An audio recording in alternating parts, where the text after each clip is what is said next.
Stu, you have any idea what it's like? I mean, Jason is up this week, and he's staying up at the ranch. And do you have any idea what it's like to have me and Jason in the same house for a week? It's not a happy place. No. Many visions of global apocalypse have been discussed. Yeah. I was working yesterday on what's happening with Hamas and Hezbollah. I just had finished the show. What is happening on the streets of Los Angeles and everything else. And I'm sitting there, I'm a little exhausted, and he comes up, have you heard the news? I'm like, no, what? I think Israel's going to bomb the snot out of Iran. Could be tonight. You know what that means? No, I don't think it means total collapse. It's going to be ugly. Dogs and cats are going to be tearing each other's eyes out. And it's a very good possibility. Kamala comes back and she's the president of the United States. It's going to be that bad, Glenn. I'm like, okay, thank you. And I'm not going to sleep. Sounds like a fun time. Sounds like this is why you moved into the mountains, though, right? I mean, it is. If you're in the mountains, to get away from Jason, right? Well, okay. So, Jason, let's take me through this, because yesterday the government did some things that they don't ever do. At least I haven't seen them do, unless war is pretty imminent, right? Yes. Can I start with maybe the possible upside, though? Yeah. Before we freak everybody out. Yeah. So the possible upside is, as we were watching all the developments yesterday, so was Iran. So were their people, especially because negotiations between us and the Iranians is still going on. In fact, I think they're supposed to meet Sunday, because the original ultimatum that Trump gave Iran was, I think it was 60 days. It's supposed to run out, I believe, today. So this is the negotiation of negotiations. Like, this Sunday's big. Okay. So this all might be a kabuki theater to get them to the table. You saw Trump. I mean, even Trump's interview. I mean, he is a master negotiator and strategist on these things. So this could be, look, hey, this is what you're playing with. You didn't give this to me last night. Well, I got to save some for, I was awake all night, and you're like, oh, yeah, but it's probably a negotiation. He was like, Tanya, get the food supply. Let's go. All right. So it might be, but do we make these moves? I mean, that is a master negotiator.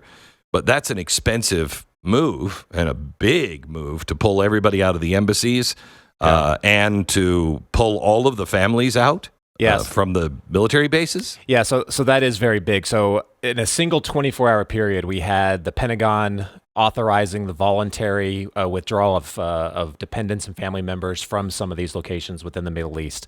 Almost immediately after that, another, I don't know if you call this a leak or release, came out that we were sending out emergency information to all of the diplomatic facilities, embassies within striking range of Iran. So you're talking about like Northeast Africa, all of the Middle East, all those areas, saying put together a comprehensive emergency plan and then send a diplomatic cable back to us to let us know what that plan is.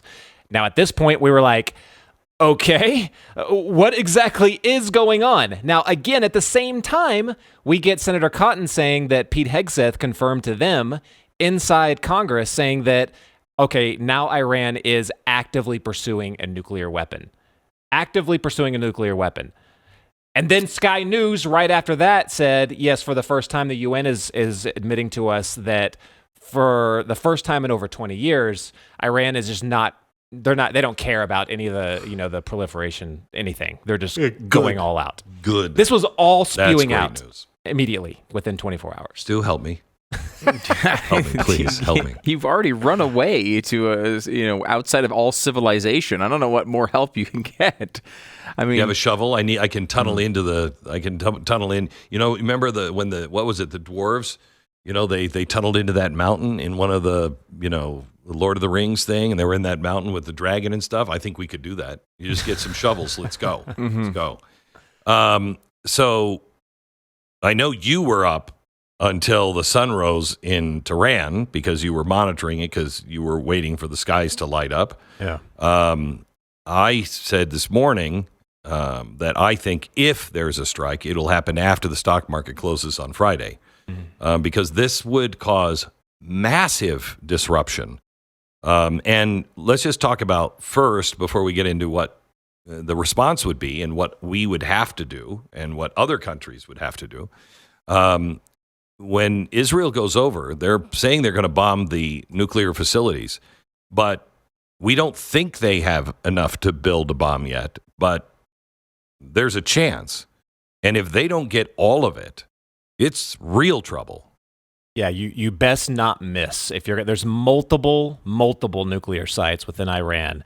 Just off the top of my head, I can think of 6 to 9, I believe, that they would have to at least have some kind of strike on. Some of the facilities are so well entrenched because they've been planning this for a long time. And to defend specifically against an attack like this, they're so dug under the ground and protected and hardened that you're probably talking about multiple strikes at a single target. Right. So we're talking about it's not going to be like a single strike. In a way, it's kind of like Top Gun 2. Yeah. Where they were going after and they had to first land a bomb and then another one had to follow into that hole. Yeah. Right? Because it was all buried so deeply. Yeah. I mean, this is going to be precision stuff. Precision stuff, Top Gun 2, but probably spread out over a week of multiple dangerous runs like that. Oh my gosh. Yeah, you're looking at, it's more than just a single night operation. It would go on for several days. Oh my gosh. Okay, so now, how does Iran respond? That's the question. Yeah. Immediately counterattack with a strike like what we saw, what was that, a few months ago? Something similar to that, just to start. And then the scary stuff happens. Okay, so let's get into that here in just a second. Also, I want to talk to you about what's happening in New York on the medical front and Governor Hochul. It is amazing how dark the left can go. Be the light.